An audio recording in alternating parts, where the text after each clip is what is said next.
Hormuz జలసంధి రేపో మాపో తెరుచుకోబోతోందని చెప్పిన ట్రంప్ మాట అవాస్తవమేనని తేలింది. తెరవబోమని ఇరాన్ ప్రకటించింది. అమెరికా తన బుద్ధిని మార్చుకోనంత వరకు హార్ముజ్ జలసంధిని తెరిచేది లేదని ఇరాన్ స్పష్టం చేసింది. Iran national security council secretary Mohammad Bagher Zolghadr ఈ మేరకు విడుదల చేసిన ప్రకటన ప్రభుత్వ మీడియా ప్రసారం చేసింది. అమెరికా ఇక మీద ఇరాన్ ఎట్టి పరిస్థితుల్లోనూ బెదిరించే ప్రయత్నం చేయకూడదు.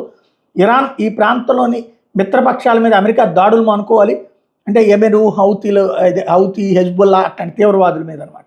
ఇరాన్ నౌకాశ్రయాల నుంచి అమెరికా వైదొలగాలి. ఈ ప్రాంతం నుంచి అమెరికా సేనలు వెనక్కి వెళ్ళిపోవాలి. ఇరాన్కి పూర్తి యుద్ధ పరిహారం చెల్లించాలి. ఆంక్షల్ని ఎత్తివేయాలి.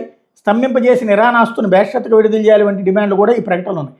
శక్తివంతమైన రెవల్యూషనరీ గార్డు విభాగానికి జోల్హాడ్ కమాండర్ కూడా వ్యవహరిస్తున్నాడు. అయితే ఇరాన్ ప్రకటన మీద అమెరికా స్పందించలేదు. తమ రెండు దేశాల మధ్య నుంచి వెళ్తున్న హార్ముజ్ జలసంధి ఉమ్మడి నిర్వహణ మీద ఒమన్తో ఒప్పందం తుద్దశకి చేరుకుందని అంతకుముందు ప్రకటించిన ఇరాన్ మళ్ళీ ప్లేటు ఫిరాయించేయడమే ఇక్కడ కీ పాయింట్.